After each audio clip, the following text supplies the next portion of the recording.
Gravitation last time आप लोगों को थोड़ा प्रैक्टिस करवा था इलेक्ट्रोस्टैटिक्स का, तो अब पढ़ते हैं हम लोग gravitation chapter.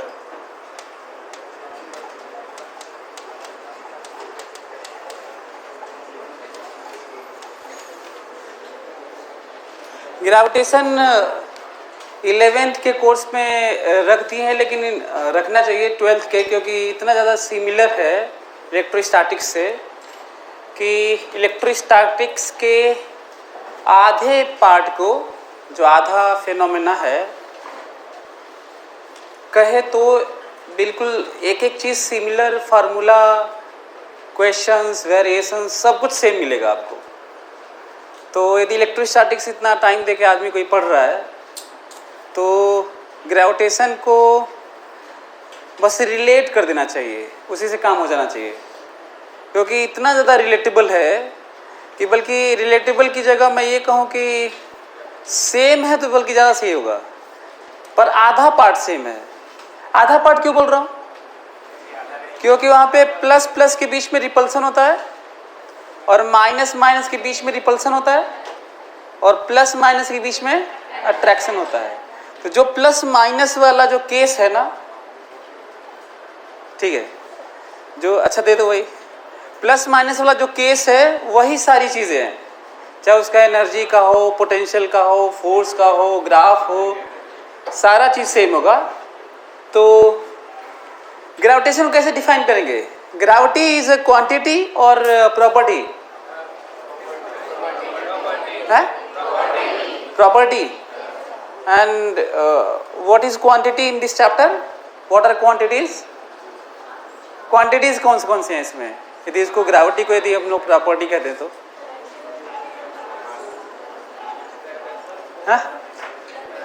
Gravitational force, potential energy और फील्ड।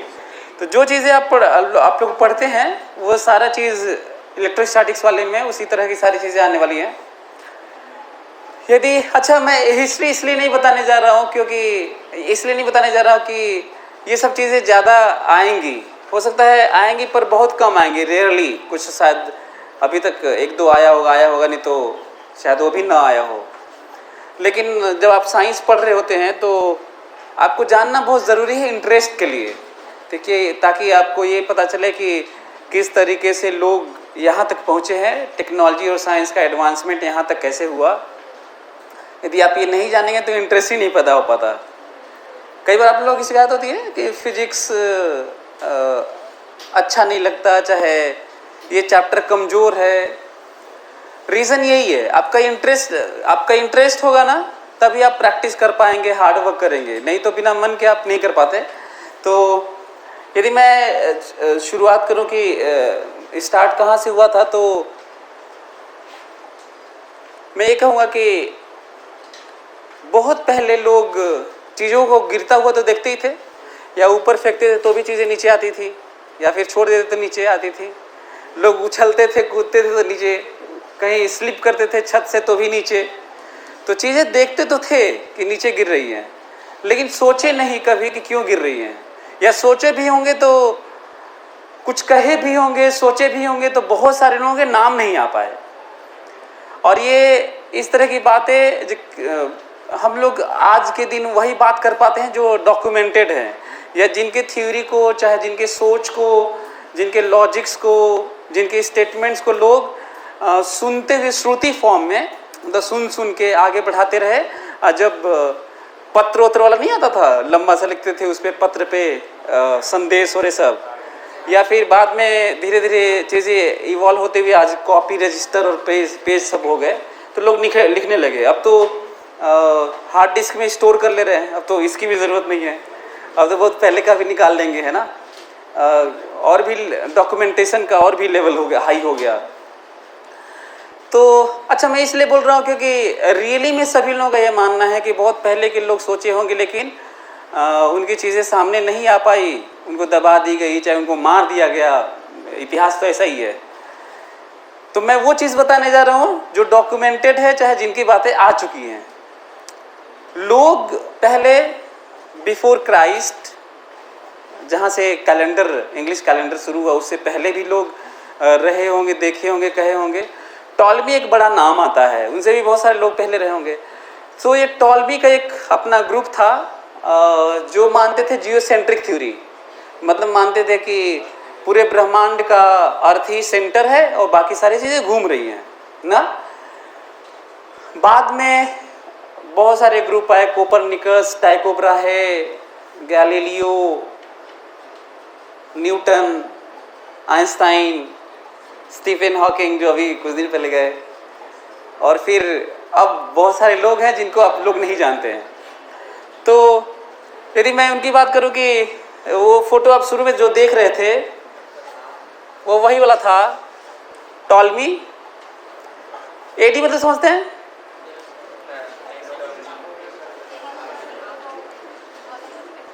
मतलब इंग्लिश कैलेंडर जब शुरू होता है तो उसको हम लोग ईयर मानते हैं ऐसे। तो ग्रीस में अरिस्टोटल एक बहुत बड़ा नाम है ग्रेविटेशन में, आर्किमिडीज बहुत बड़ा नाम है ग्रेविटेशन में।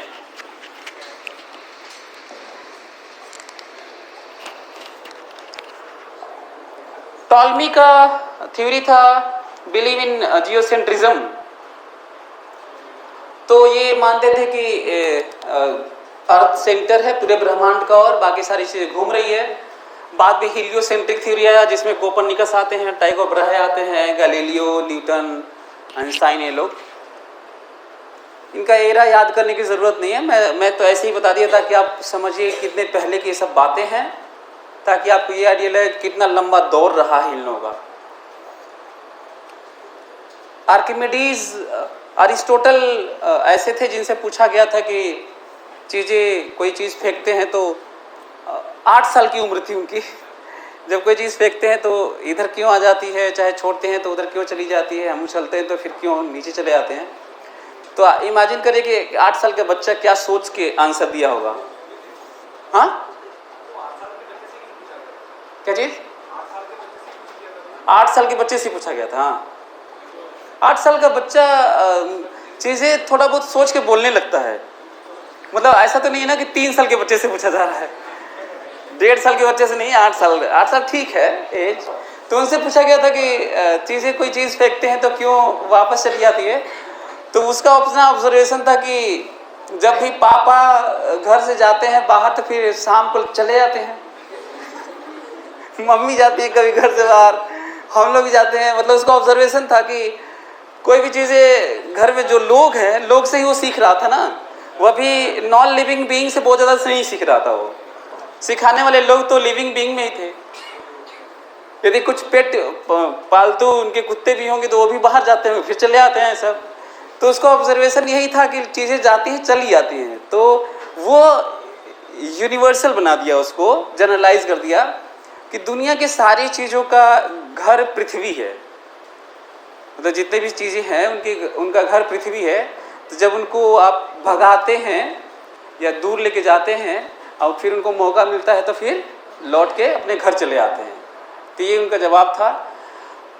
उनका ये भी मानना था कि चीज़ों को अर्थ सबको खींचती है, लेकिन रेसिप्रोकेशन में ये नहीं बोले कि दोनों तरफ म्यूचुअल एक्शन रिएक्शन में ये नहीं बोले कि बाकी सारी चीज़ें भी अर्थ को खींचती हैं। इस तरह के धीरे धीरे इवॉल्व हो रहा था ना। अभी लोग सोच रहे थे, बता रहे थे। मैं ये सब क्यों बता रहा हूँ पता है? इसलिए बता रहा हूँ ताकि आपके दिमाग में आए कि कितना ग्रेजुअल प्रोसेस है, कितना लंबा सा दौर रहा है। और आप लोग चाहते हैं कि सडनली कुछ मिल जाए अचानक से तो एग्ज़ाम निकाल लें, तो ये तो नहीं होता है। ये one day one night game तो ये सब नहीं है। इसे आप सीख सकते हैं। लोगों ने कितना सैक्रिफाइस किया। अरिस्टोटल की ज़्यादातर ऑलमोस्ट थ्योरी चीज़ें ख़त्म ही हो गई। मतलब एडवांसमेंट इतना हो गया कि लोग भूल गए उनको। लेकिन इनिशिएट करने वाला कितना बड़ा हो सकता है, आप इससे अंदाज़ा लगा सकते हैं कि लोगों का मानना है जो रियली में बाद में डिस्कवर किए कि न्यूटन का कहना था कि गैलीलियो नहीं होते तो हम नहीं होते। मतलब ये सब नहीं कर पाते, वो फादर ऑफ एक्सपेरिमेंट्स कहे जाते हैं। तो अरिस्टोटल का ये भी एक्सप्लेन नहीं था। और साथ में भी कहते हैं कि जो वेट जो है ना, ज़्यादा भारी सामान, ये सब तो फील करते ही थे लोग। तो ज़्यादा सामान है तो ज़्यादा जल्दी गिरता है। ये सब भी वो कर रहे थे कि अच्छा, उनका सही भी लग रहा था लोगों को। ग्रीस वाले ब्लाइंड फॉलोवर बन गए थे उनके, अरिस्टोटल के, तो सही भी लगता था क्योंकि कोई भारी सामान छोड़ते थे और पेज उस छोड़ते थे तो पेज थोड़ा बाद में पेज पकता होता, पेज तो था ही नहीं, तो छोड़ते थे, थोड़ा ऐसे ऐसे करते हुए थोड़ा धीरे गिरता था, भारी सामान जल्दी गिर जाता था। तो उनका थ्योरी था कि भाई जिसका वेट ज़्यादा है, जिसका भार ज़्यादा है, वो तेज़ी से गिरता है। लेकिन ये भी गलत हो गया बाद में। गलत काटने वाले आर्किमिडीज को भी माना जाता है कि इस तरह की बातें पहले कर चुके थे। और गैलीलियो सबसे अच्छे से उन्होंने बताया था कि आप किसी हाइट से छोड़ते हैं तो उसके डिस्टेंस जो ट्रैवल करता है वो टाइम के स्क्वायर के प्रोपोर्शनल में होता है। यदि किसी चीज को छोड़ते हैं तो ut 0 हो जाएगा, हाफ gt स्क्वायर होता होगा उस समय। जी कैलकुलेट नहीं किए थे, अलग बात है। तो वो बस इतना एक्सपेरिमेंट कर पाए थे, फादर ऑफ एक्सपेरिमेंट, जैसे कि मैं बताया कि गैलीलियो को माना जाता है। तो कोई चीज़ छोड़ते थे तो वो मेज़र किए, बस अलग अलग डिफरेंट हाइट से, और अलग अलग मास को मेज़र किए। तो गैलीलियो ऐसे थे जो बहुत स्पेसिफिकली बताए कि ये सबके लिए सेम होता है जो एक्सेलरेट होता है, ये मतलब जी। उस समय उतने अच्छे से नहीं बता पाए, ये सब नाम नहीं लेते, तो बाद में सब चीज़ें आ गई। और दूसरा बताया कि जो डिस्टेंस, एक तो सबके लिए सेम होता है, और दूसरा वो ये बताया कि डिस्टेंस जो ट्रैवल करता है वो किसके प्रोपोर्शनल होता है, टी स्क्वायर के। और जी का कैलकुलेशन तो बाद में आया। ये गैलीलियो का एक्सपेरिमेंट था। एक और चीज उन्होंने बताया कि एक्सप्लेन किया कि अरिस्टोटल गलत कैसे हो गए। तो उन्होंने कहा कि एयर रेजिस्टेंस है, ये इफेक्ट करता है। यदि इसको वैक्यूम में किया जाए, मतलब इस तरह का रेजिस्टेंस ना हो, तो ये जो पत्ते गिर रहे हैं ऐसे ऐसे पेड़ों से, और भारी मास को एक साथ आप छोड़ेंगे, दोनों साथ में पहुंचेंगे। आप समझ में क्या बोल रहा हूं? यदि आप रुई को छोड़ेंगे, लोहे को छोड़ेंगे, तो लोहा पहले पहुंच जाएगा। रियलिटी तो यही है। लेकिन यदि वैक्यूम में छोड़ेंगे तो दोनों साथ पहुंचेंगे।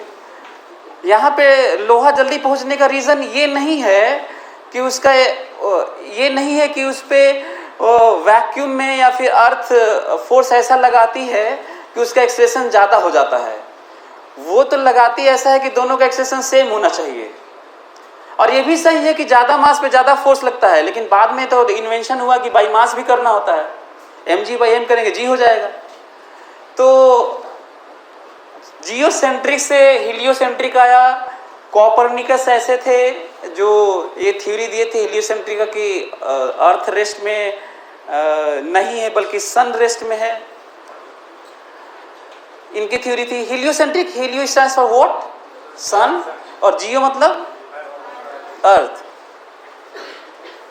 टाइको ब्राहे, केपलर का नाम नहीं है शायद ना, टाइको ब्राहे माना जाता है, इनके अंडर में वो रिसर्च कर रहे थे, स्टडी कर रहे थे, गुरु माना जाता है केपलर का।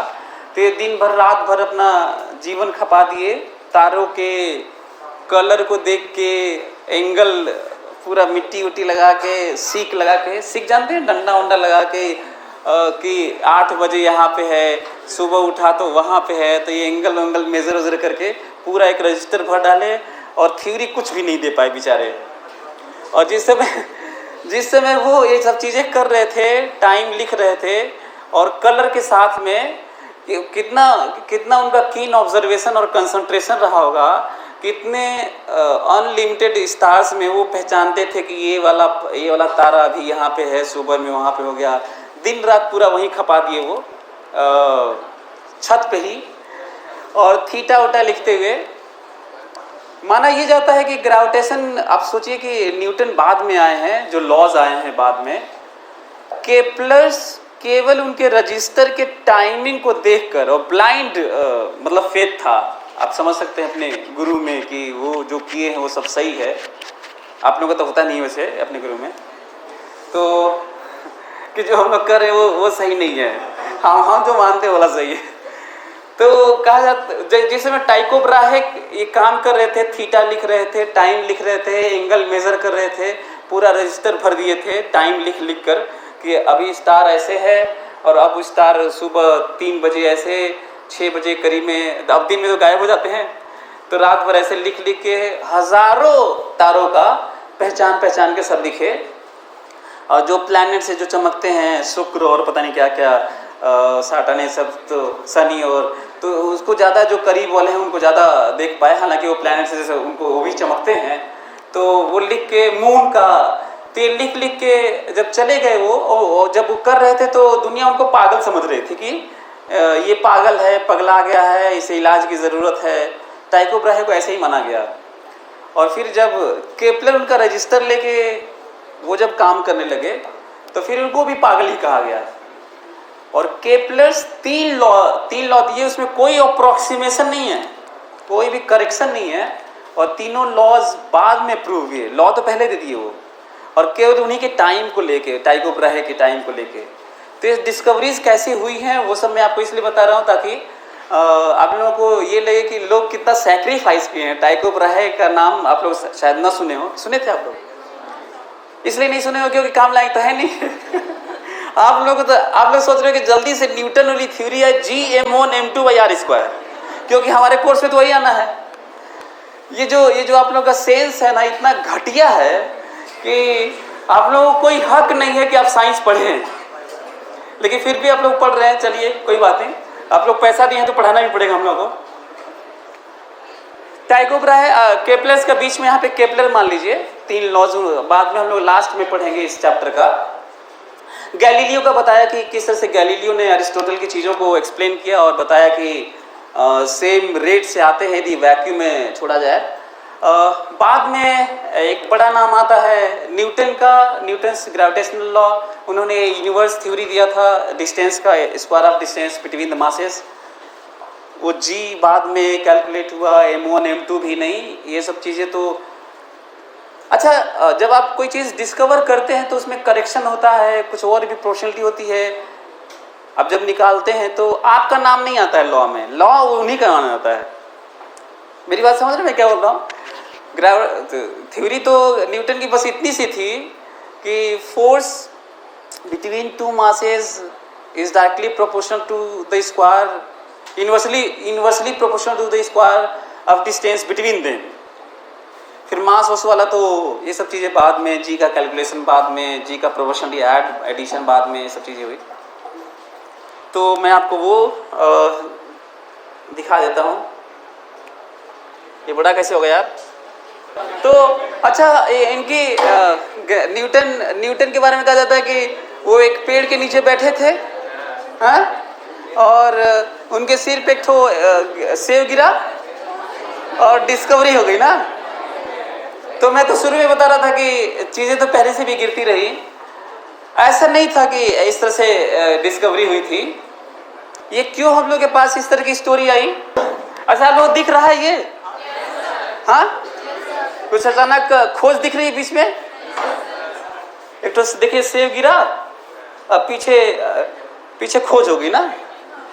तो ऐसा नहीं था, ये रीज़न ये था कि इनके एक दोस्त थे, फ्रेंड थे, जिन्होंने इनकी बायोग्राफी लिखी थी, मेमोयर्स ऑफ न्यूटन्स लाइफ। तो उसमें वो लिखते हैं, अब शायद इस अपनी राइटिंग को पॉपुलर करने के लिए ये काम किए कि सच में न्यूटन ने ये बात शेयर किया था इनसे, तो लिखे थे। अब ये तो वही लोग जानते होंगे, चले गए हैं वो लोग। लेकिन ये है कि न्यूटन अपने प्रिंसिपिया मैथमेटिका में फिलॉसफी, जो पूरी फिलॉसफी है उनके पूरे काम की, उसमें कहीं ये मेंशन नहीं किए हैं। तो हो सकता है कि रियली में न्यूटन कहे हों, अच्छा हो सकता है न कहे हों, फिर भी इनके दोस्त विलियम स्टुगले ये स्टोरी अपने मेमोयर्स ऑफ न्यूटन्स लाइफ में लिखे हैं कि एक बार डिनर करके वो टहल रहे थे, तो हम लोग साथ में घूम रहे थे रात में। तो ये सेब का बगीचा था, पेड़ को देख के उन्हें याद आया और उन्होंने शेयर किया था कि एक बार मैं सेब को नीचे गिरते हुए सोचा था कि आखिर नीचे ही क्यों गिरता है, तो यदि सेब गिरता है तो फिर मून क्यों नहीं गिरता है, ये जो स्टार्स दिखते हैं, सन दिखते हैं, ये वो सब क्यों नहीं आते। यदि रियली में यही वाली बात है, गिरने वाली, कुछ भी चीज़ की गिरने वाली, तो फिर वो इस बात को समझे कि उनको चीज़ें ऐसे रुकी रहती हैं, छोड़ देते हैं तो गिर जाती हैं। वो सब इसलिए नहीं गिरते हैं क्योंकि वो लगातार गिरते हुए भी नहीं गिर पाते हैं, क्योंकि इनकी लिमिटेशन है अर्थ की, अपने सरकमफरेंस की, सरफेसेस की। फिलॉसफी का लेवल देखिए कि वो फिर इमेजिन करते हैं इससे रिलेट करते हुए कि फिर वो इमेजिन करते हैं, वो मैं आज का हम लोग इसको थोड़ा रिलेट करके सीख लेते हैं, बाकी तो हम लोग ग्रेविटेशन वाला पढ़ेंगे। वो इमेजिन करते हैं कि एक यदि अर्थ है और वो किसी पहाड़ी पे बैठे हुए हैं, न्यूटन, मान लीजिए न्यूटन बैठे हैं ये, तो वो कहते हैं कि मैं ये इमेजिन किया कि यदि हम लोग किसी चीज़ को फेंकेंगे तो थोड़ा दूर गिरता है, थोड़ा और तेजी से फेंकेंगे तो थोड़ा और दूर गिरेगा, थोड़ा और तेजी से फेंकेंगे और दूर गिरेगा, थोड़ा और तेजी से फेंकेंगे तो और दूर गिरेगा। लेकिन इस तरह फेंकते रहेंगे तो और दूर होता रहेगा, तो आखिर इसका अंत कब होगा? मतलब सोचिए कि ग्रेविटेशन ऐसे नहीं होता किसी एप्पल गिरा था और खोज हो गई थी। बहुत बड़ी फिलॉसफी थी, वो बहुत बड़े विजनरी थे, वो बहुत उनका इमेजिनेशन बड़ा स्ट्रांग था। मतलब वो फेंके तो नहीं थे लेकिन इमेजिन किए थे और एक्सप्लेन किए थे कि मून क्यों नहीं आता, तो कहे कि और तेजी से फेंकेंगे। इमेजिन कर पा रहे हैं, यदि मैं इसको फेंकूंगा तो थोड़ा दूर गिरेगा, और तेज फेंकूंगा तो और दूर गिरेगा, और तेज फेंकूंगा तो और दूर गिरेगा, तो ऐसे तो होता रहेगा। फायर कर दूंगा बुलेट ऐसे तो और बहुत दूर चला जाएगा। तो वो सोच रहे थे कि आखिर ये दूर होते होते कितना दूर, भाई अर्थ का भी अपना लिमिटेशन है, ऐसा तो है कि अनलिमिटेड लेंथ है इसका। तो कहते हैं कि ऐसे फेंकते रहेंगे तो उसके बाद यहाँ पे आके लड़ जाएगा, और इस तरह फेंक बढ़ाते रहेंगे तो एक समय ऐसा आएगा कि ये गिर गिर के भी नहीं गिरेगा और आपको पीछे से आके मारेगा वो क्योंकि अनलिमिटेड लेंथ तो है नहीं है। सो ये जो इमेजिनेशन है ना कि आप बहुत तेज फेंक देंगे तो ये घूम के आएगा और लेंथ तो अब मिल नहीं रहा होगा पूरा, तो ये पीछे से आपको मारेगा, और यदि आप नहीं होंगे तो वो हट जाएंगे तो घूमता रहेगा। यही वाला केस है मून का। वो लगातार एक्सेलरेट होते हुए, लगातार फॉल होते हुए, falling but not falling case है मून का। देखिए जी, अच्छा मून को देख लेते हैं। देखो जैसे मान लो मून ऐसे है ना और फोर्स इधर लग रहा है, तो आपको इधर दिखेगा थोड़ी देर शिफ्टेड ना, यहाँ पे मून है तो देखिए इधर हो गया, देखिए। हाँ, मैं ये कह रहा हूँ कि यहाँ ये अर्थ है ये अर्थ है, मून है, फोर्स इधर लग रहा है, तो अभी तो ऐसे गिरता हुआ नहीं दिख रहा है क्योंकि उसके पास वेलोसिटी है। तो उधर थोड़ी देर में दिखाऊं, इधर देखो मतलब वो इस तरह का मोशन है कि वो फॉल होता हुआ दिखता नहीं है, वो अर्थ पे आ नहीं पाता। ये इमेजिनेशन था न्यूटन का। ये समझ में आया आप लोगों को ये? हाँ, यहां से डिस्कवरी हुई है ग्रेविटेशन की, न कि सेब के गिरने से। इसी को मैं बोल रहा था कि यदि ये अर्थ है और लगातार फोर्स लग रहा है तो ये फॉलिंग बट नॉट फॉलिंग, मतलब अर्थ सरफेस पर नहीं आ पाता। ये क्या हो गया?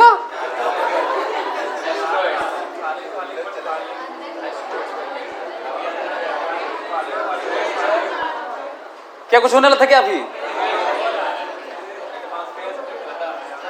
ये हमको लग रहा है कि इसकी बात है शायद कि, अच्छा हाँ, एक और है कि ग्रेविटेशनल चैप्टर शुरू, ये सब चीज़ें बताने से पहले हमें आपको अब तक की जो रीच है वो बताना चाहिए था कि नेचर में 4 ही फंडामेंटल फोर्सेस हैं and this one is one of them ना।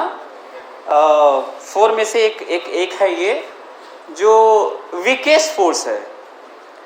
तो इलेक्ट्रोमैग्नेटिक है। नेचर में जितने भी फंडामेंटल फोर्सेस हैं वो पहले, अब 50 साल पहले जाएंगे तो 5 थे, इलेक्ट्रोस्टैटिक, मैग्नेटिक, ग्रेविटेशन, स्ट्रॉन्ग और वीक, 5 थे। मैक्सवेल यूनिफाई कर दिए तो इलेक्ट्रोस्टैटिक और मैग्नेटिक को क्या कहने लगे हम लोग? इलेक्ट्रोमैग्नेटिक, ग्रेविटेशन, स्ट्रॉन्ग और वीक। इन चारों में सबसे वीक कौन सा है? ग्रेविटेशनल। किस ऑर्डर का वीक है? ये सब जो वीक, स्ट्रॉन्ग और इलेक्ट्रोमैग्नेटिक है, ये सब यदि हम लोग ग्रेविटेशन को 1 माने तो वो सब 10 टू पावर 38, 36, 28, 29 ऐसे ना, 10 टू पावर, इतना बड़ा डिफरेंस है। तो ये ग्रेविटेशन जो चैप्टर पढ़ रहे हैं उनमें से ये वीकेस्ट है। इसका मतलब जरूर ये इतना वीक होगा कि हमारे हर मास के बीच में लग रहा है, फिर भी हम लोग करीब नहीं आ पाएंगे, क्योंकि कौन सा सफिशिएंट हो जाएगा रोक देने के लिए? फ्रिक्शन वाला ना। जैसे हम लोगों के बीच में ग्रेविटेशनल फोर्स लग रहा है कि नहीं आपस में, अट्रैक्शन, लेकिन खिंचा क्यों नहीं जा रहा? एक जगह आके लड़ क्यों नहीं जा रहे? क्योंकि फोर्स किस ऑर्डर का लग रहा होगा? 10 टू पावर -11। हम लोग के बीच में कौन सा ऑर्डर है? 10 टू पावर -11 न्यूटन का ऑर्डर है। और ये जो फ्रिक्शन लगता है वो फंडामेंटल कॉज क्या है? Electromagnetic. Air resistance electromagnetic, tension electromagnetic, normal electromagnetic.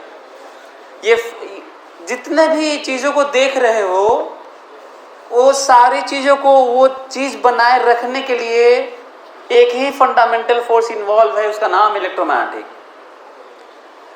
Fundamental cause of everything related to this beautiful world, that is electromagnetic.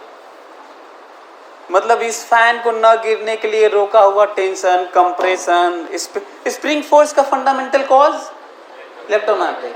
Tension का buoyant force, air resistance, normal force, friction, viscous, surface tension, सब electromagnetic.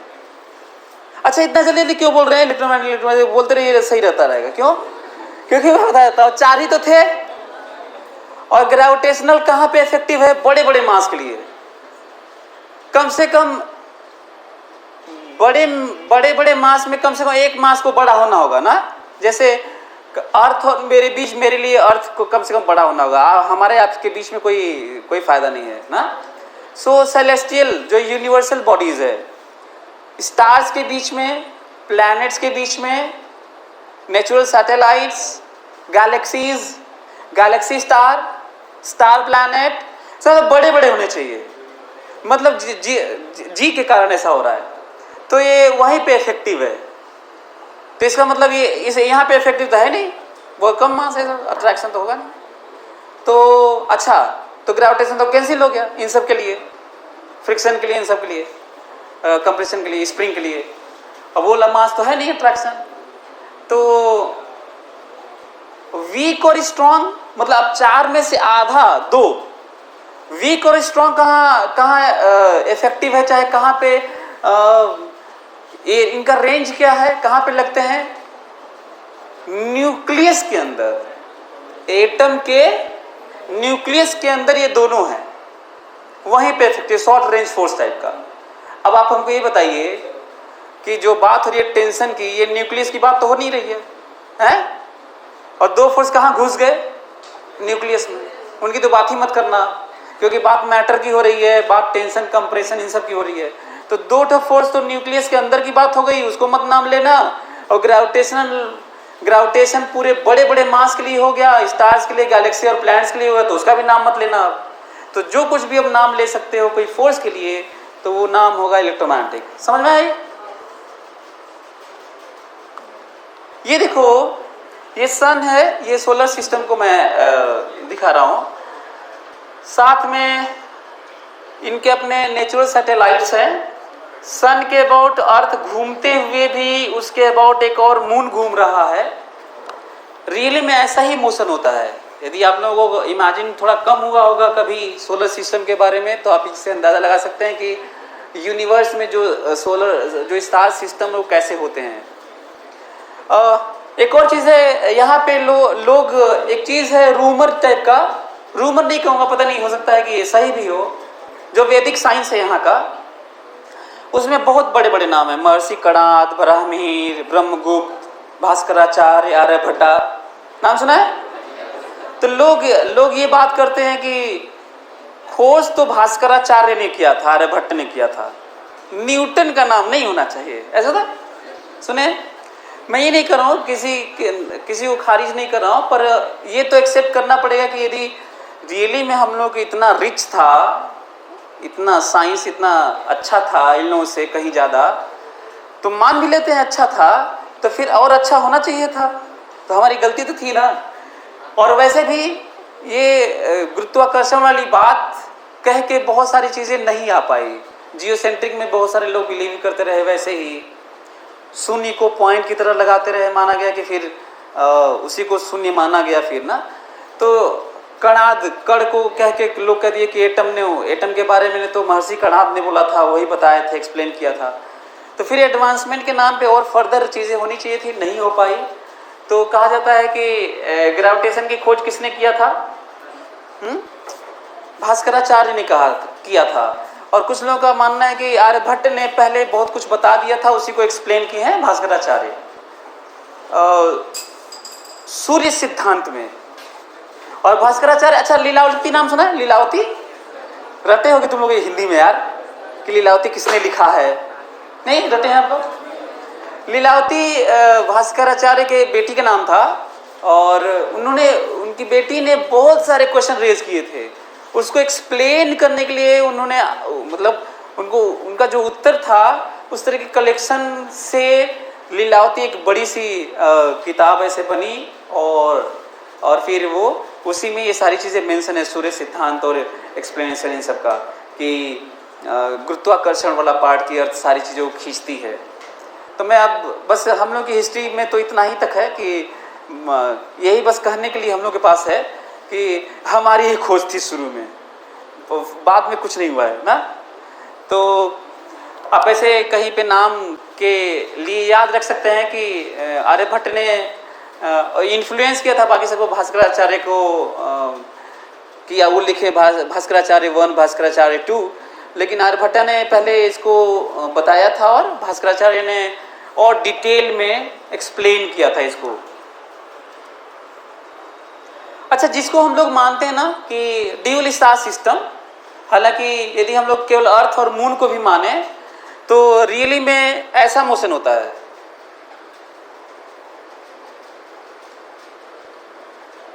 यदि दोनों का mass same होता तो तब ऐसा motion होता है। इमेजिन कर पा रहे क्या बता रहा? यदि एक भारी मास हो जाएगा तो ऐसा मोशन होगा, इसका रेडियस कम हो जाएगा, और भारी मास होगा तो और कम हो जाएगा, लेकिन हमेशा डायमेट्रिकली क्या रहेंगे? अपोजिट रहेंगे। ये थोड़ा सा डिफरेंस इलेक्ट्रोस्टैटिक्स के अलावा देखने को मिलेगा आपको, देखेंगे बाद में, वो सब क्वेश्चंस में आएगा। ये इसका रेडियस इसलिए छोटा बन रहा है क्योंकि इसका मास ज्यादा है। दोनों का मास बराबर होता तो रेडियस सेम होता। पर एक चीज है ध्यान रखना, आईटी में कई बार आ चुका है ये, ड्यूअल स्टार सिस्टम पे 3 बार आ चुका है। टाइम पीरियड सेम होता है दोनों का, हमेशा डायमेट्रिकली अपोजिट रहते हैं। टाइम पीरियड समझ रहे हैं आप? एक चक्कर घूमने में जितना टाइम लगेगा उतना ही इसको भी टाइम लगेगा, ताकि डायमेट्रिकली हमेशा अपोजिट रहे। न्यूटन के ग्रेविटेशन के बाद, ग्रेविटेशनल लॉ के बाद पूरा ध्वस्त कर दिया आइंस्टाइन ने। न्यूटन का मानना था कि जो सेलेस्टियल बॉडीज है, हेवनली बॉडीज एक दूसरे को खींचती हैं, तब फोर्स लगता है। हम लोग पढ़ेंगे भी वही वाला, क्योंकि पार्टिकल डायनामिक्स के लेवल तक पढ़ेंगे। स्पीड ऑफ लाइट या special theory of relativity relate नहीं करेंगे, और general theory of relativity relate नहीं करेंगे इसमें।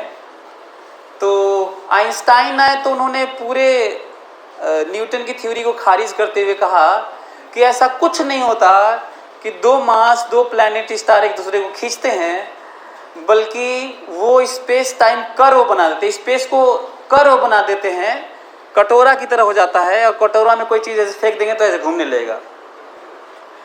Bend, space time curve bend दिख रहा है आप लोगों को? इसके दब जाने के कारण कोई चीज़ घूमता है। इसका प्रूफ भी हो चुका है, मतलब ऐसा नहीं है कि उनका स्टेटमेंट आया है जनरल थ्योरी ऑफ रिलेटिविटी का, ये सब चीज़ें इसका प्रूफ हो चुका है पहले। अच्छा, पहले लोग जब आइंस्टाइन थ्योरी दिए थे लोग मान भी नहीं रहे थे, क्योंकि प्रूफ नहीं था ना हम लोग के पास। तो बाद में उनके जाने के बाद बहुत सारी चीज़ें उन्हीं के काम पे हुआ।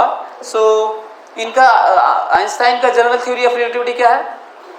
स्पेस टाइम कर्व का। कोई भी मास स्पेस में रहने से वो स्पेस को टाइम के साथ बेंड कर देता है, कर्वेचर बना देता है, और उसके अंदर सब प्लैनेट्स अलाउ होते हैं घूमने के लिए, तो कर्वेचर में ऐसे घूमेंगे। कटोरा मान लीजिए, यदि सन नहीं होता तो स्पेस को क्या हो, उनका कॉन्सेप्ट था चादर की तरह है ना, और जैसे ही आप उसमें कोई भारी सामान रख देंगे तो चादर बेंड हो जाएगा। इमेजिन कर पा रहे हैं? और कटोरा मान लीजिए, अब तो चादर वाला इमेजिन करोगे तो लगेगा तुम फेंक ही नहीं पाओगे, तो कटोरा मान लो ऐसे, उस कटोरे में कोई चीज़ फेंक दो तो ऐसे घूमेगा ना। तो उन्हें कहना था कि कोई खींचता उचता नहीं है, बल्कि सन, स्टार, गैलेक्सी ये स्पेस को बेंड कर देते हैं। इसका मतलब ये हुआ, अच्छा हाँ, जो रिपल्स जनरेट होता है, जो प्रोपगेट होता है, जो फील्ड क्रिएट होता है, उसका स्पीड जानते हैं क्या होता है? स्पीड ऑफ लाइट के बराबर होता है। इसका मतलब ये हुआ कि सन से लाइट आने में कितना टाइम लगता है? 8.5 मिनट के करीब में, 8 मिनट 22 सेकेंड। हाँ, तो यदि अब सुनो, ये थ्योरी कितना इंटरेस्टिंग है कि यदि सन को हटा दिया जाए, अच्छा किसी जादू से खींचने वाले पार्ट को खत्म कर दें, जो न्यूटन मान रहे थे, जो कि सही नहीं है, तो यदि सन को अचानक हटा दिया जाए, ऐसे अर्थ घूम रही है ऐसे, तो न्यूटन कह रहे थे कि ये सन फोर्स लगाता है इसलिए अर्थ घूमती है। यदि सन न रहे तो नहीं घूमेगी ना, तो सन फोर्स लगाता है तो घूमती है। और आइंस्टाइन क्या कह रहे हैं? कह रहे कि सन फोर्स नहीं लगाता, सन स्पेस टाइम को बेंड कर देता है, वो फील्ड क्रिएट किया रहता है। यदि हम लोग सन को हटा लें, यदि अर्थ घूम रही है ऐसे, यदि सन को हटा लें ऐसे, तो अर्थ कितने देर तक, 8.5 मिनट काफी ज्यादा होता है, अर्थ के इसी पे कितने देर तक घूमती रहेगी? 8.5 मिनट तक, और उसके बाद चली जाएगी। क्यों? क्योंकि जब सन को आप हटाएंगे तो जो फील्ड खत्म होना शुरू होगा वो स्पीड ऑफ लाइट से खत्म होना शुरू होगा। मतलब जब आप सन को हटाएंगे तो अचानक पूरे स्पेस में फील्ड खत्म नहीं होगा, जो कर्वेचर है वो खत्म होने का टाइम लगेगा ना। यहाँ से शुरू होगा ऊपर, जो ऐसे बेंड हो गया है, तो यहाँ से ऊपर उठेगा, सब ऊपर उठेगा, तो ऊपर उठने में, वहाँ पे खत्म होने में कितना टाइम लगेगा? अर्थ के यहाँ खत्म होने में 8.5 मिनट लगेगा। इसका मतलब यदि सन ही फोर्स लगा रहा था तो सन को हटा लेने के बाद, अच्छा इमेजिनेशन आप हटा भी नहीं पाएंगे कभी सन को, है ना। मतलब इमेजिनेशन का लेवल देखिए लोगों का, आइंस्टाइन का या लोगों का, कि यदि सन को आप हटा लेंगे तो अर्थ कितने देर तक उसी, अच्छा न्यूटन का सही माने तो अर्थ, सन को हटा लेंगे तो उसको जिस मोमेंट पे हटाएंगे उसी मोमेंट पे इसको टेंजेंशियली चले जाना चाहिए था, लेकिन नहीं होता। कब तक होगा? कब तक उसी पाथ पे अर्थ घूमती रहेगी? 8.5 मिनट तक। क्यों?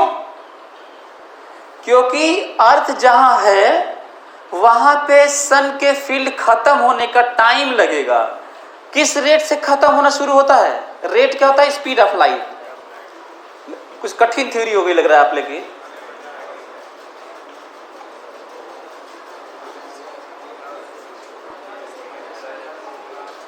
दिख रहा है तुम लोगों को? नहीं दिख रहा? ये सन है, बेंड किया हुआ है, वो भी अपना खुद भी, अच्छा अर्थ भी अपना स्पेस बेंड करती है। किसके लिए? मून के लिए, है ना। चलिए कुछ ज्यादा हाई फाई थ्योरी आपके कोर्स में है नहीं ये देखो, यदि मास को बढ़ा देते हैं, केवल मास को बढ़ाएं, तो जो सेंटर डिस्टेंस है फिलहाल अभी पॉइंट मास की तरह मान लें, तो केवल मास को बढ़ाओ, डिस्टेंस को और m2 को कांस्टेंट रखो, केवल एक मास को बढ़ाओ तो फोर्स कुछ रहा हुआ किसी डिस्टेंस पर d पे, तो स्ट्रेट लाइन से बढ़ता चला जाएगा। लेकिन केवल m1 को बढ़ाना है। हम तो कहते हैं कि ये भी अच्छा क्वेश्चन है, नहीं अभी तक नहीं आया होगा तो पर मान लो, यदि हम कहते हैं कि d कांस्टेंट कर लेते हैं, m2 कांस्टेंट कर लेते हैं ना, दो पार्टिकल के बीच में d कांस्टेंट है और m2 कांस्टेंट है, और m1 को बढ़ाएं तो ग्राफ कैसा होगा मालूम है? ये जो दिख रहा है ना, ऐसा होगा, स्ट्रेट लाइन होगा, राइट। क्यों स्ट्रेट लाइन था, ये समझ में आया? G constant, M2 constant, D square constant, straight line ना, M1 और F के बीच में स्ट्रेट लाइन, और कोई वैल्यू है, D को जीरो तो कर नहीं रहे हैं हम लोग, D को शुरू में कुछ वैल्यू है फिलहाल यहाँ पर, हालांकि मास D की वैल्यू है, तो अब तो ये यहाँ पे मास है, जीरो कर देंगे तो जीरो ही जाएगा, जीरो फोर्स कर देंगे तो फोर्स जीरो हो जाएगा। तो ये वाला जो ग्राफ है इसमें ये वाला लेवल मान लेना, ये वाला, अरे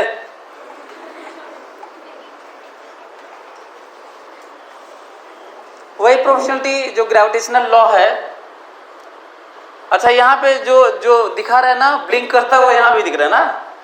सो प्रोपोर्शनलिटी क्या है? Force between 2 point masses is directly proportional to the product of masses and inversely proportional to the square of distance between them. Over? लिखो न्यूटन्स ग्रेविटेशनल लॉ।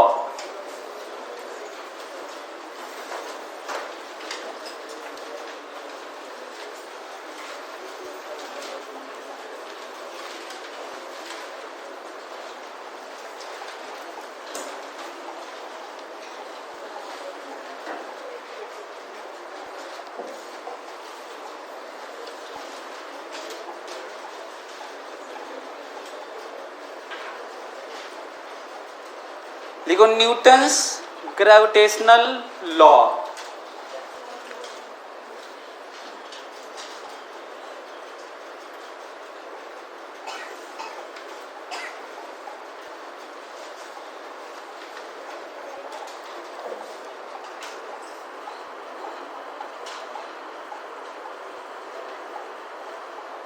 यदि 2 पॉइंट मास है M1 M2 और उनके बीच की दूरी है r, तो लिखो gravitational force between 2 point masses, gravitational force between 2 point masses, gravitational force between 2 point masses is directly proportional to the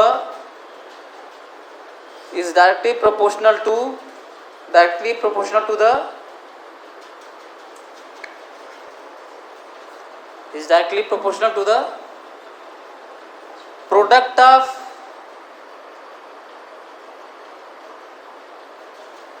of mass, product of masses, and inversely proportional to square of distance between them, and inversely product of the masses directly proportional to the product of masses and inversely proportional to square of distance between them। ये देखो M1 M2 F is directly proportional to 1 by r square। ये दोनों को combine करेंगे तो क्या हो जाएगा? F is directly proportional to M1 M2 by r square। G constant है। अच्छा ये प्रोपोर्शनल में कांस्टेंट ऐड क्यों करते हैं मालूम है? कहीं पे भी एक्सपेरिमेंट से जब प्रोपोर्शनल या पावर ये सब आ जाता है, प्रोपोर्शनल यूनिवर्सली प्रोपोर्शनल सब, तो एक कांस्टेंट ऐड क्यों करते पता है? इसलिए क्योंकि ये दोनों बराबर तो होते नहीं है, बस इतना ही पता होता है कि यदि इसको 2 गुना करेंगे तो ये 2 गुना हो जाएगा ना। जैसे हम एग्जांपल लेते हैं तो ज़्यादा समझ में आएगा आपको। मान लीजिए किसी दो मास है 10 kg 4 kg और उनके बीच में कुछ दूरी है और वैल्यू आया है 100 न्यूटन ना। कुछ मास है, कुछ दूरी है और ऐसे ये 100 न्यूटन है। तो जब यहाँ पे कुछ वैल्यू रखोगे ना, यहाँ पे कुछ वैल्यू रखोगे, यहाँ पे कुछ वैल्यू रखोगे, यहाँ पर कुछ वैल्यू रखोगे, ऐसे ऐसे वैल्यू रखोगे, 4 kg है, 5 kg है और 10 मीटर है, तो 100 तो होगा नहीं है ना। तो ये कुछ आएगा, ये कुछ आएगा, पर बराबर नहीं होंगे। इसका सेंस बस इतना ही होता है कि यदि हम लोग m1 को 2 गुना कर दें तो ये भी 2 गुना हो जाएगा, पर बराबर नहीं होंगे। बराबर करने के लिए कांस्टेंट ऐड करते हैं, इतना तो हमको लगा है कि जानते होंगे आप लोग। तो ये बराबर करने के लिए ऐड किया गया है, ठीक है। और कैलकुलेट किया गया तो g की वैल्यू कितनी आई,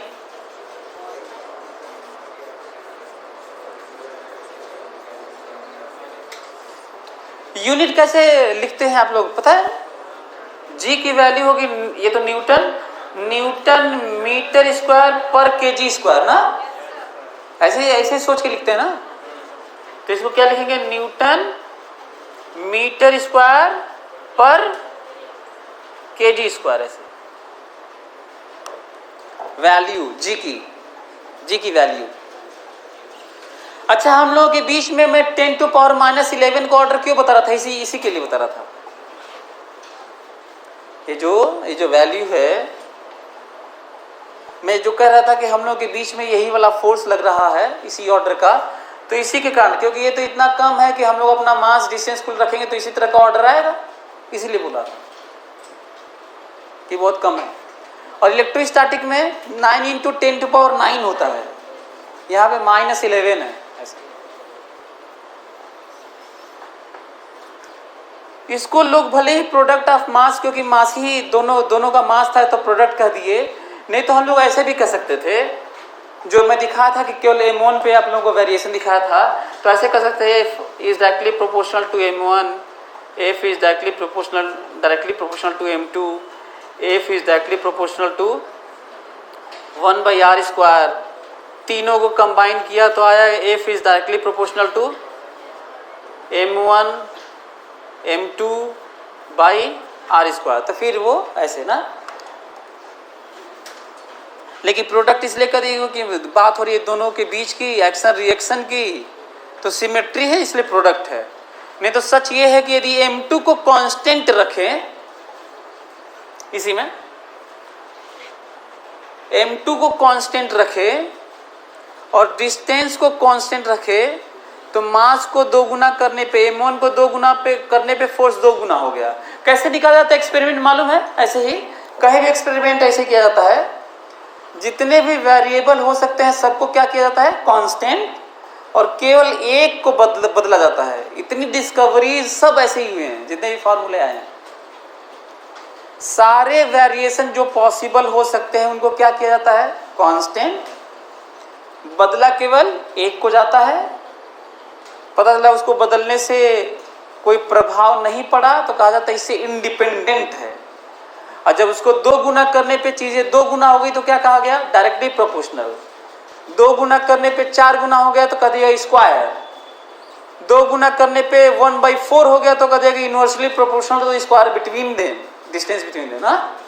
समझ में आ रहा है मैं क्या बोल रहा हूँ? तो कैसे m1 कैसे पता किया गया, ऐसे m2 फिक्स करिए, r फिक्स करिए, अब कहिए m1 को 2 गुना, तो फोर्स क्या हो गया, 2 गुना, तो कह दिया गया प्रोपोर्शनल। अच्छा, m1 को फिक्स करिए, r को फिक्स करिए, कह दिए m2 2 गुना, तो बदला फोर्स 2 गुना, तो कह दिया प्रोपोर्शनल। अच्छा, कह दिया m1 m2 दोनों को फिक्स कर दीजिए और डिस्टेंस को क्या कर दीजिए, 2 गुना, तो फोर्स क्या हो गया, चौथाई, तो कह दिया गया कि ये इनवर्सली प्रोपोर्शनल नहीं बल्कि inversely proportional to square of distance between them है, राइट। अब को अच्छा देखो, फोर्स के नाम पे तो इतना ही है, और बाकी जो तुम पोटेंशियल इलेक्ट्रोस्टैटिक वाला पढ़े होगे, फील्ड पढ़े होगे और एनर्जी पढ़े होगे और ग्राफ पढ़े होगे, केवल रिलेट कर देने से सारा पूरा हो जाएगा। केवल रिलेट है, इतना ज़्यादा रिलेटेबल है ये। तो चलो एक क्वेश्चन करते हैं प्रैक्टिस के नाम पर। क्वेश्चन लिखो तो जरा, ये पढ़े लिख लो, ये लिख लिए।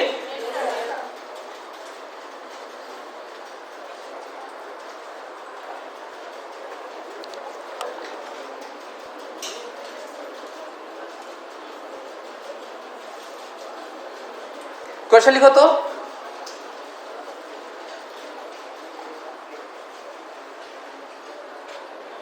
as shown in figure,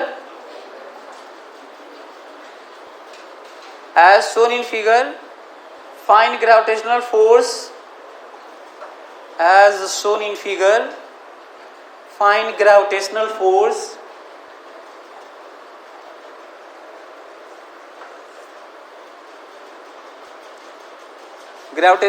of interaction in each case.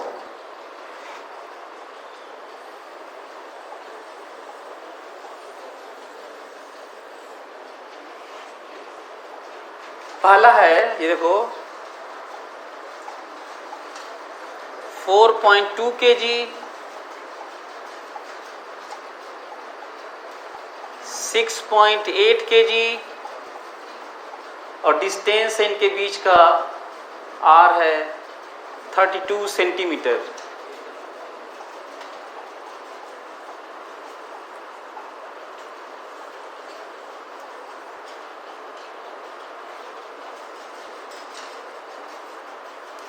दूसरा है 48.96 kg,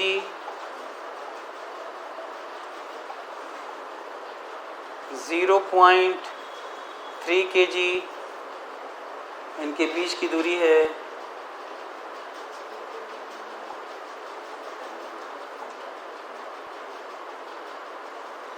8.64 millimetre.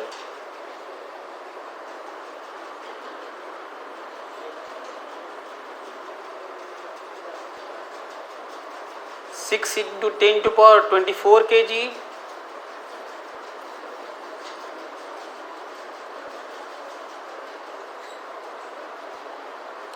3 into 10⁻30 kg,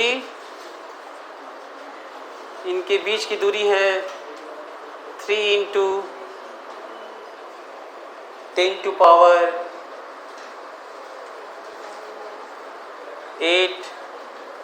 kilometre. चौथा है इलेक्ट्रॉन 4 सेंटीमीटर।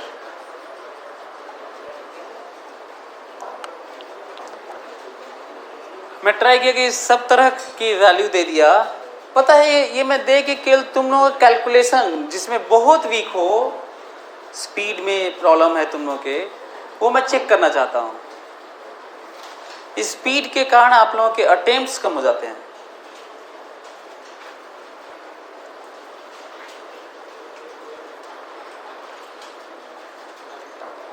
तो बहुत छोटा पार्टिकल भी इलेक्ट्रॉन भी दे दिया मैं तो कहूँगा कि आप लोगों को घर पे आप लोगों को ये भी कैलकुलेट करना चाहिए, प्रोटॉन वाला भी।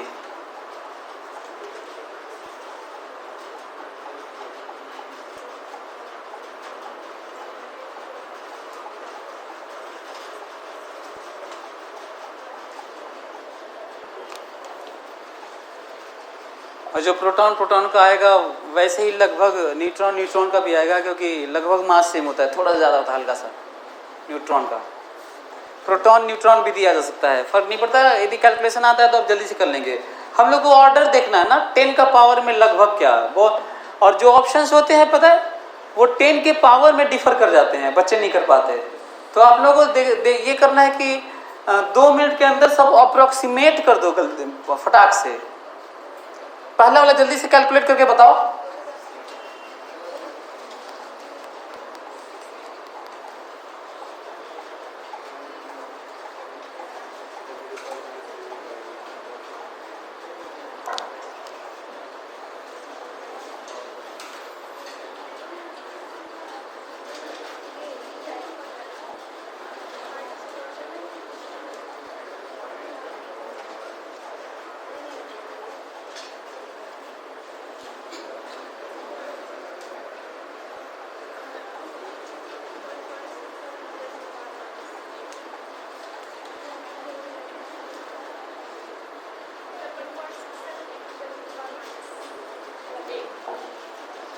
चलो पहला वाला मैं करता हूँ, देखो कैसे अप्रोक्सीमेट करना चाहिए ना। देखो तो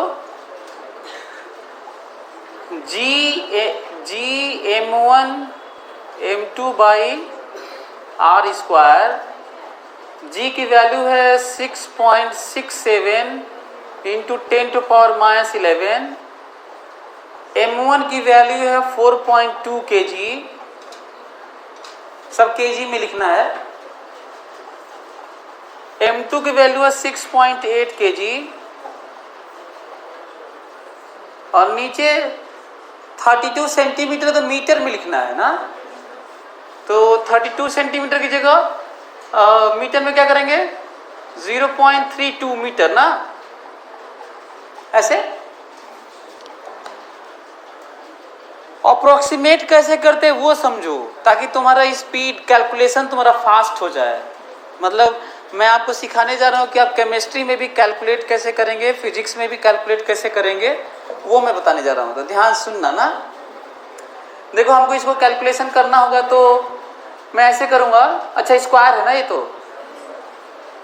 तो मैं इसको छोड़ दूंगा क्योंकि मैं मान के चल रहा हूँ कि इसका ज़्यादा मतलब नहीं है, लेकिन जब मैं इसको स्क्वायर करूँगा तो 0.09 हो जाएगा ना,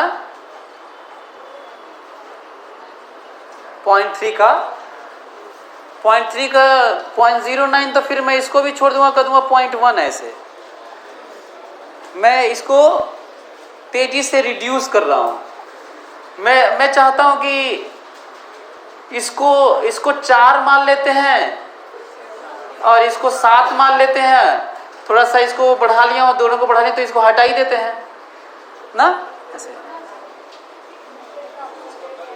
अप्रोक्सीमेशन के नाम पे थोड़ा सा कहीं पे बढ़ा लिया तो कहीं पे घटा लिया, ऐसे करने से अच्छा। जब ऊपर नीचे करते हैं तो एक पे बढ़ाते घटाते हैं, और नीचे ऊपर नीचे करते हैं तो दोनों का सेम करते हैं, एक जगह छोड़ते हैं दूसरी जगह लगभग छोड़ देते हैं, ऐसे। यहां से ये पता चला कि ऑर्डर तो अब ये आ गया कि ये वाला पॉइंट इंटू 10 टू पावर, ये जब ऊपर जाएगा तो 10 हो जाएगा ना, ये तो 10 टू पावर -10, ये प्लस हो जाएगा ऊपर जाने पे, ये 10 टू पावर -1 है। मैं अप्रोक्सीमेट ये आपको सिखा रहा हूँ इसलिए मैं ऐसा कर रहा हूँ, नहीं तो मैं तो बहुत जल्दी कर दिया होता। और आप ऑप्शन देखेंगे ना, तो पहले हम लोग को क्या देखना चाहिए पता है, पहले हम लोग को ये देखना चाहिए कि पावर में क्या डिफरेंस है। तो जनरली पावर में डिफरेंस होता है, यदि वो डिफरेंस नहीं है तो भी क्या नंबर में बहुत ज़्यादा अंतर है, यदि उसके नंबर में भी बहुत ज़्यादा अंतर है तो भी आप अप्रोक्सीमेट करिए। पर बहुत कम अंतर है तो सही में आपको एग्जैक्ट कैलकुलेट करना होगा, पर ऐसा होता नहीं है, जनरली ऐसा होता नहीं है। पावर में डिफरेंस आपको दिखेगा ना कई ज़्यादातर जगह। यदि आप पॉइंट में बहुत कम डिफरेंस है नंबर में भी, तब तो आपको एग्जैक्ट कैलकुलेट करके ही देखना होगा, जो कि कम होता है शायद। मैं तो हमें याद नहीं आ रहा कि ऐसी चीज़ें रही भी हैं कि नहीं किसी। तो कितना हो जाएगा ये 24 का मल्टीप्लाई कर लो इसमें,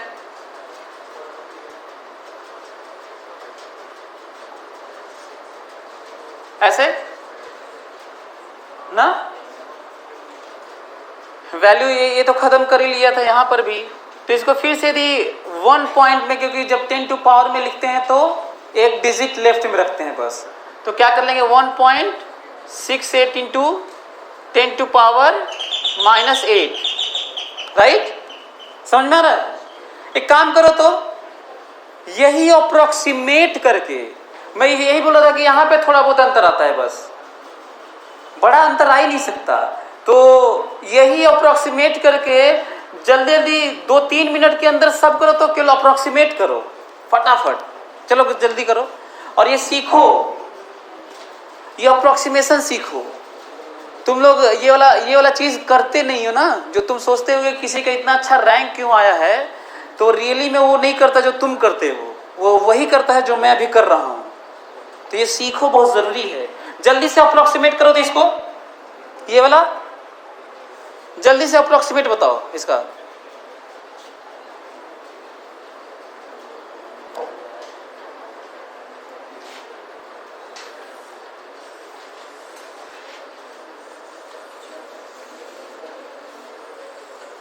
जल्दी इसका अप्रोक्सीमेट बताओ तो।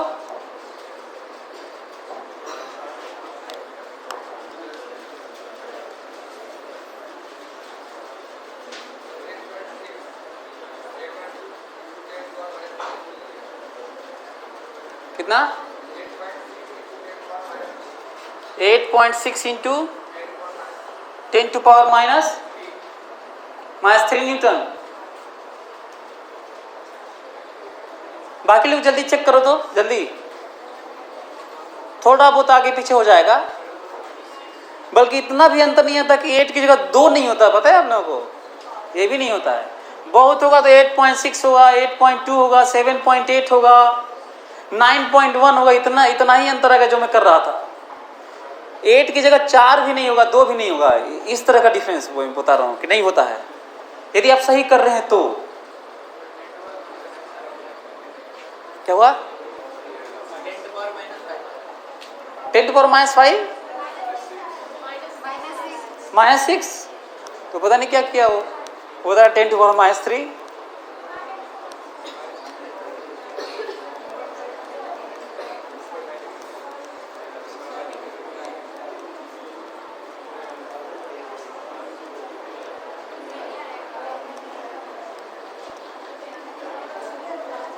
जल्दी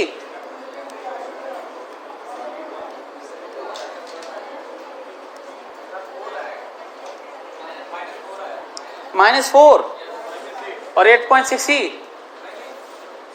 8 पॉइंट लगभग ना 8 पॉइंट समथिंग। मैं कह रहा हूँ ये भी बहुत ज़रूरी है। मैं कह रहा हूँ कि मैं तुम्हें ये एहसास दिलाना चाहता हूँ कि यदि आप अप्रॉक्सीमेट सही करेंगे तो 8 की जगह 4 भी नहीं आएगा, 8 पॉइंट, किसी का 8.6 आएगा ना, तो किसी का 8.3 आएगा, तो किसी का 9.1, 9.5 भी नहीं, 9.1 करीब में। आप समझ रहे हैं कितना, 2 और 4 और 6 भी नहीं आएगा, वो वहीं पे 7 पॉइंट समथिंग, 9.1 इसी तरह का आएगा, बता रहा हूं मैं। आप सोचिए अप्रोक्सीमेशन कितना जरूरी है सीखना। ये क्या 10 to power -4 है ये वाला भी तो देखना होगा यार कि क्या है, क्या लिखे हो 4, इतना बड़ा डिफरेंस नहीं आना चाहिए। 8 की जगह 4 नहीं हो जाएगा वो। वही तो मैं समझा रहा हूं कि यदि सही से कैलकुलेट करोगे तो 8 की जगह 4, 6 नहीं होगा। यदि किसी का 8.6 होगा तो अप्रोक्सीमेशन का आप इधर उधर थोड़ा बहुत करोगे सही से, किसी का अलग होगा किसी का अलग, तो इसकी जगह 8.8 हो जाएगा, 9.5 नहीं 9.1 होगा, या फिर 8.1 होगा, या 7.9 होगा। ऐसे आप समझिए मैं क्या बोल रहा हूं। 6 नहीं होगा, 4 नहीं होगा, यदि आप सही से कैलकुलेट करेंगे तो। बता रहा हूं। अच्छा ये सीखना बहुत जरूरी है। मैं तो कहता हूं कि सबसे ज्यादा इंपॉर्टेंट क्लास है ये खास कर ये वाला, क्योंकि हमको लगता है यही रीजन है कि आपका रिजल्ट नहीं आता होगा, ऑप्शंस नहीं मिलते होंगे। केमिस्ट्री में तो बहुत ज्यादा होता होगा। कर पाए तुम लोग? चलो मैं कर देता हूं इसको। 6.67 into 10 to power -11 into mass है। देखो मैं कैसे लिख रहा हूं इसको 5 लिख लेता हूं ना, 50, 5 इंटू इसको 50 kg इंटू ये 0.3 है, 0.3 ही रहने देता हूं इसको। 8.6 है, आगे नहीं बढ़ाता हूं या 7 कर लूंगा इसको। 8.6 मिलीमीटर, कितना मीटर होता है ये? 10 to power -3, 10 to power square. अब ध्यान सुनो ना कैसे अप्रोक्सीमेट कर रहा हूं। ये इतना जरूरी हिस्सा है आपके प्रिपरेशन का, आप सोच भी नहीं सकते। यही कारण है कि आप चीजें रिलेक्टेंट हो जाते होंगे, कैलकुलेट नहीं करते होंगे। देखिए मैं ये सोच रहा हूं ना कि पहले इसको मल्टीप्लाई कर लेते हैं और इसको कह देते हैं कि 64 के करीब में होगा ये, तो 64 की जगह 7 कर लेता हूं ना। 7 इंटू 10 to power ये -6 होगा, तो यहाँ पे 7 कर लिया हूँ। 64 की जगह 70 मान लिया, थोड़ा ज्यादा है तो 70 7 और इसको कर लिया हूँ, यहाँ पे 70 था तो यहाँ पे क्या कर लेता हूँ -5। सही है, इसको काट लेते हैं, है ना, लगभग बराबर है। रिड्यूस हो गया क्या? काफी। इसको मल्टीप्लाई करोगे तो कितना होगा 1.5, हाँ कितना, नहीं 15 होगा, 15 इंटू 10 टू पावर -11 यहां पर और -5 ऊपर गया तो कितना हो गया 10 टू पावर -6। तो एक पॉइंट यहां पे लगा लेते हैं। सो 1.5 इंटू 10 टू पावर -5। अब ये 1.5 की जगह तुम सोचोगे 4 आएगा तो 4 नहीं आएगा, वो 3 भी नहीं आएगा, बता रहा हूं मैं। बहुत होगा तो 1.7 1.8 हो जाएगा यार, या इससे थोड़ा कम होगा 0.9 होगा, 0.3 0.4 भी नहीं होगा, बता रहा हूं मैं। तो ये सीखना बहुत जरूरी है। अच्छा मैं बात कर रहा हूं इसकी, मतलब ये रहे तो, नहीं तो आप ऐसे कर सकते हैं सर मेरा 0.15 आया है, तो वहां भी तो देख लो क्या है तुम्हारा। ये मत करना कि सर मेरा तो बड़ा गड़बड़ आ गया है। अरे 0.15 आपका आएगा तो वहां 10 टू पावर माइनस क्या लिखोगे, -4 लिखना होगा ना। समझ में आ रहा है मेरी बात? एक काम करो, अंतिम कैलकुलेट करेंगे सभी लोग, ये वाला अप्रोक्सीमेट करो, तो ये वाला अप्रोक्सीमेट करो तो, ताकि हम लोग को ऑर्डर मालूम चल जाए। बहुत पॉपुलर क्वेश्चन है। यदि ई को सेम रखा जाए, इंपॉर्टेंट क्वेश्चन सुनो ध्यान से, यदि इलेक्ट्रॉन को सेम डिस्टेंस पे रखा जाए तो इलेक्ट्रोस्टैटिक फोर्स में नीचे r² होगा, है, और ग्रेविटेशन में भी नीचे r² होगा। इसका मतलब रेशियो में r² डिपेंड। जल्दी से ऑर्डर बताओ तो, इलेक्ट्रॉन में ग्रेविटेशनल फोर्स का इलेक्ट्रोस्टैटिक का r² पे डिपेंड नहीं करता। मैं क्यों बोल रहा था, समझ में आ रहा है? देखो ऐसे जल्दी करो, अप्रोक्सीमेट करो तो इसको जल्दी अप्रोक्सीमेट करो, ताकि आप रियलाइज कर सकें कि किस ऑर्डर का डिफरेंस होता है। इलेक्ट्रोस्टैटिक फोर्स देखो तो, ये देखो electrostatic force 9 into 10 to power 9, charge है 1.6 into 10 to power -19 into 1.6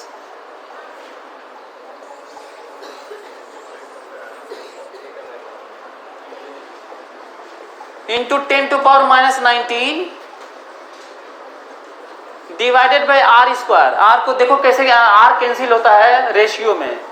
gravitational force देखो 6.67 into 10 to power -11 into electron का मास कितना होता है 9.1 into 10 to power -31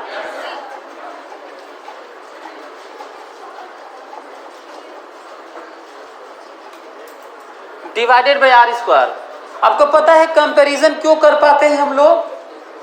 electrostatic force और ग्रेविटेशनल फोर्स कंपैरिजन कैसे होता है वो देखो।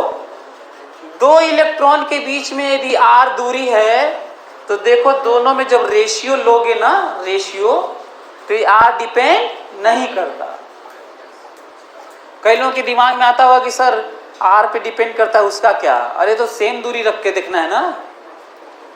तो इलेक्ट्रॉन के बीच में कितना इफेक्टिव है, इलेक्ट्रॉन के बीच में ग्रेविटेशनल फोर्स ऑफ अट्रैक्शन भी है, और इलेक्ट्रॉन के बीच में इलेक्ट्रोस्टैटिक रिपल्सन भी है, जिसमें r² नहीं आएगा टाइम्स में। अप्रोक्सीमेट करो तो, इसको अप्रोक्सीमेट करने आ रहा है इसको, या r वाला r² तो छोड़ ही देते हैं, मतलब थोड़ा और आसान हो गया होगा। कितना है बताओ जल्दी से, ऑर्डर बताओ।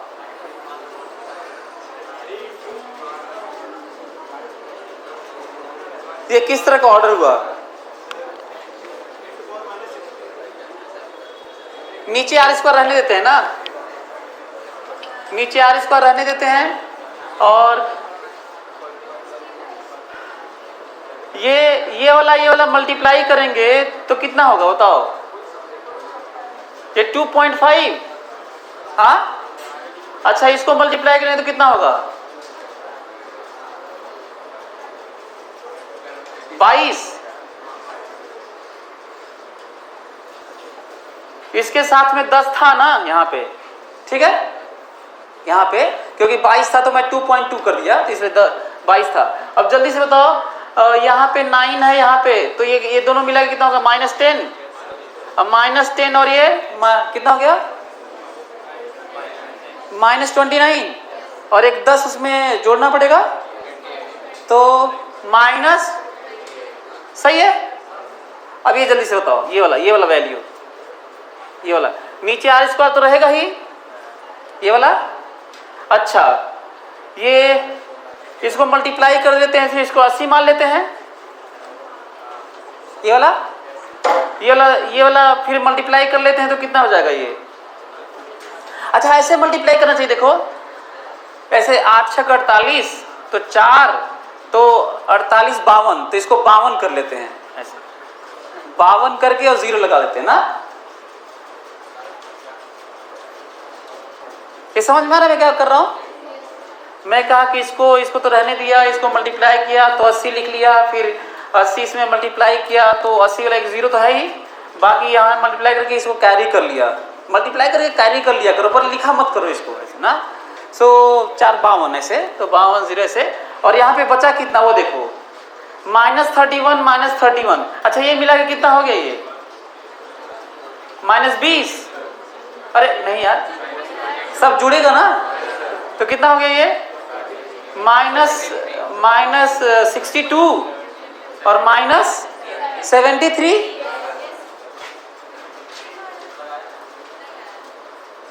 सही है। अच्छा, यहाँ पे पॉइंट लगा देंगे तो 71।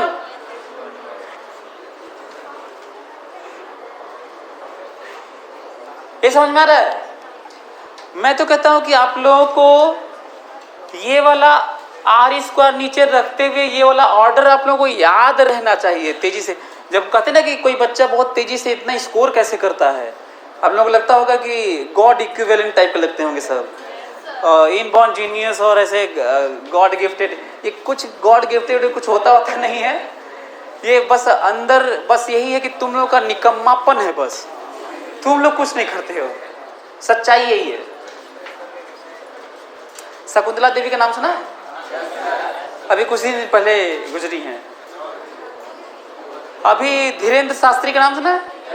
जो केसेस अब इस तरह का चल रहे हैं, जो मानो इस तरह से धर्म के नाम पे इस तरह से गड़बड़ करते हैं, उनके ऊपर बहुत सारे केसेस हुए। शकुंतला देवी के ऊपर लोगों ने केस कर दिया था, भागी भागी फिर रही थी वो, और फिर जब केस किए तो वो बहुत सारे शोज में बताने वाले थे कि तुम्हारी जिंदगी में फ्यूचर में क्या होने वाला है, बंद। इसका रेशियो ले लोगे तुम लोग?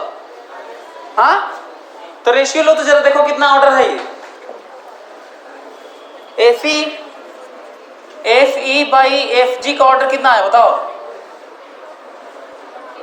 लगभग किस ऑर्डर में हो गया? 10 to power हाउ मच? हाँ, 28 घटा लो उसमें, 43। ये ऑर्डर है।